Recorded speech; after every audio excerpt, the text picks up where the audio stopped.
네, 오늘은 짧게 큰 수의 법칙만 보고 종료하도록 하겠습니다. 큰 수의 법칙은 우리가 그 수학적 확률이랑 통계적 확률 사이의 어떤 관계를 나타내주는 그런 법칙인데요. 같이 한번 읽어보면서 일반화 시켜보도록 할게요. 주사위 한 개를 n번 던지는 시행에서 1의 눈이 나오는 횟수를 확률 변수 x라고 하겠다라고 합니다. 그렇죠? 자, 그러면 우리가 1의 눈이 나올 확률은 6분의 1이라고 예상할 수 있죠. 그리고 독립시행이라고도 예상할 수 있고요.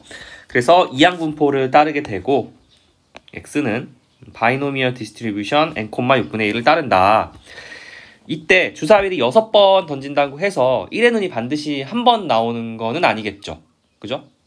실제로 여러분들이 주사위를 6번 던져보면은 뭐 2번 나올 수도 있잖아요. 근데 이게 그 시행 횟수가 커지면, 예를 들어서 36번을 던지면은 6번에 가깝게 나오고, 더 많이 뭐 6의 세제곱번 던지면은 뭐 6의 제곱번에 가깝게 나오고, 뭐 이런 식으로 엄청 가까워진다라는 거거든요. 그래서 그 내용을 한번 자세히 읽어볼게요. 시행 횟수 n이 커질수록 주사위 1의 눈이 x번 나오는 상대도수, 요거 상대도수 한번 생각해보면요, 전체 시행 횟수분의 1의 눈이 나온 횟수죠. 그죠? 요게 이제 상대도수가 되겠죠. 그러면 이 값이 6분의 1에 얼마나 가까워지는지 알아보자 라는 게 지금 하고자 하는 내용입니다. 자, 그러면은 일단 확률의 입장에서 계산을 해보는 거거든요. 여기 한번 볼까요? 요 식을 한번 살펴보면은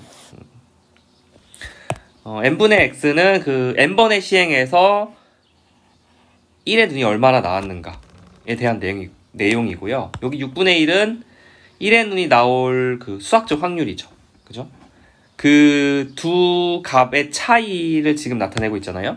두 값의 차이가 0.1보다 작을 확률이죠. 그죠? 0.1이면 굉장히 작은 수죠. 그래서 어쨌든 0.1보다 작을 확률을 계산을 할 건데, 요거 뭐 절대값 푸는 방식에 의해서 계산하면 되죠. 여러분 아시죠? 예를 들어서 뭐 이런 식으로 있으면은 어떻게 된다? 이렇게 된다라는 거 다들 아실 겁니다. 그죠? 그래서 요거 이제 그런 방법으로 계산을 한 거거든요. 계산을 하고 뭐 소수랑 분수 같이 계산하면은 이런 식으로 나온대요. 그래서 우리가 그 이항 분포에 대한 확률 분포표를 이용해서 시행 횟수에 대해서 확률 값을 계산해 보자 라는 거거든요. 그래서 여기 한번 표를 같이 보면서 생각을 해볼게요. 자, n이 10일 경우에는요, 그러니까 즉 무슨 소리냐, 여기서 n이 10일 경우, 이렇게 10일 경우 그러면 얼마죠? 15분의 10 그러면은 3분의 2인가요? x가 그 다음에 10이면은 3분의 8이 되겠죠. 그래서 뭐 요 사이에 있을 확률 뭐 이런 식으로 계산을 한다라는 거거든요. 그래서 여기 보면은 요거 3분의 2였고요. 3분의 2였고 이게 이제 3분의 8이었습니다. 그래서 요 사이에 있을 확률을 계산하겠다라는 건데, 이 확률 변수 x는 이산 확률 변수로 요 사이에서 가질 수 있는 값이 1이랑 2가 있겠죠. 그래서 이제 1이 될 확률과 2가 될 확률을 더해주면 되는데, 그 값을 어떻게 찾냐, 여기 이제 확률 분포표에서 n이 10일 경우에 우리가 구하고자 하는 확률 변수 x가 1일 때랑 2일 때가 여기 적혀 있죠. 그래서 이 확률 두 개를 더해주면 되겠습니다. 계산을 해보면 0.6137. 그러면 이 지금 구한 0.6137의 뜻을 좀 알아보면요, 여기 보면은 얘가 이제 통계적 확률이죠. 그죠? 통계적 확률. 상대도수니까 얘는 수학적 확률이죠. 그러면 둘의 차이가 0.1보다 작아질 확률이 n이 10일 경우에는 0.6137이다 라는 뜻이겠죠. 그러면 시행 횟수를 좀 더 높여서 생각을 해보자 라는 거예요. 그러면은 역시 n자리에 30을 대입해가지고 같은 방법으로 쭉 계산을 합니다. 그러면 이렇게 나오는데, 요 사이에 있는 이산 확률 변수 x가 가질 수 있는 값은 3, 4, 5, 6, 7이 있죠. 그래서 여기 3, 4, 5, 6, 7에 대한 확률을 계산해서 적어주면 되는데 또 계산 오래 걸리니까 표에 다 주어져 있죠. n이 30일 경우에는 여기 있죠. 3, 4, 5, 6, 7 해서 이 라인에 해당하는 값들을 더해주면 되겠다라는 거죠. 그래서 계산을 하면 0.7835가 나옵니다. 그럼 n이 11대랑 비교를 해보면요. n이 11대는 0.6137, n이 30일 때 시행횟수가 커졌더니 수학적 확률과 통계적 확률 사이에 그 차이가 0.1보다 작을 확률이 늘어났죠. 그렇죠? 시행횟수를 더 크게 하면 어떻게 될까 한번 생각을 해보면 시행횟수가 충분히 커졌을 때, 즉 50이 됐을 때는요. 그때는 같은 방법으로 계산해보면은 0.9455가 됩니다. 그러면은 여러분 세 개의 값을 놓고 비교를 해보면 시행횟수가 커질수록 수학적 확률과 통계적 확률이 어떤 특정한 수보다 작아질 확률, 다시 수학적 확률과 통계적 확률의 차이가 어떤 특정한 수, 여기서 0.1이 되겠죠. 0.1보다 작아질 확률이 점점 증가하고 있는 게 보이시죠? 그렇죠? 그래서 같은 방법으로 n이 100일 때, 200일 때 계산을 해보면 더 작아집니다. 그러니까 더 1에 가까워진다라는 거죠. 더 1에 가까워지고 있죠. 그래서 n이 커지면 정리를 해보면 수학적 확률이랑 통계적 확률의 차이, 그죠? 통계적 확률이랑 수학적 확률의 차이가 0.1보다 작아진 확률, 요게 점점 어디에 가까워진다? 1에 가까워지고 있는 게 보이죠. 그러면 이게 0.1이라서 그런 게 아닐까요, 선생님?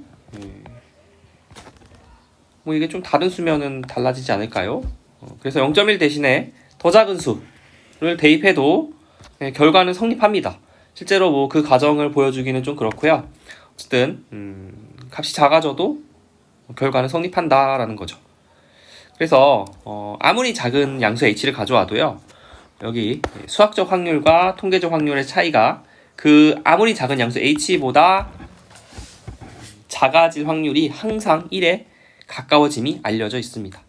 그래서 이것도 역시 알려져 있기 때문에 증명은 불가능한데, 그래서 이것으로부터 우리가 알 수 있는 게 뭐냐면은 시행횟수가 커지면 통계적 확률이 수학적 확률과 거의 유사하게 된다라는 것을 알 수가 있는 거죠.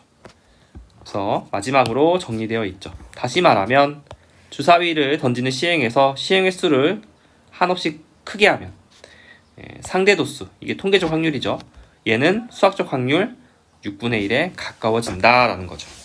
그래서 일반적으로 이러한 관계를 우리는 큰 수의 법칙이라고 합니다. 사실 이제 큰 수의 법칙에는 뭐 좀 엄밀하게 말하면은 뭐 약한 큰 수의 법칙, 뭐 강한 큰 수의 법칙, 이런 두 가지가 있는데 우리 교과서에서는 하나만 다루고 있습니다. 그래서 큰 수의 법칙 같이 보고 넘어가도록 할게요.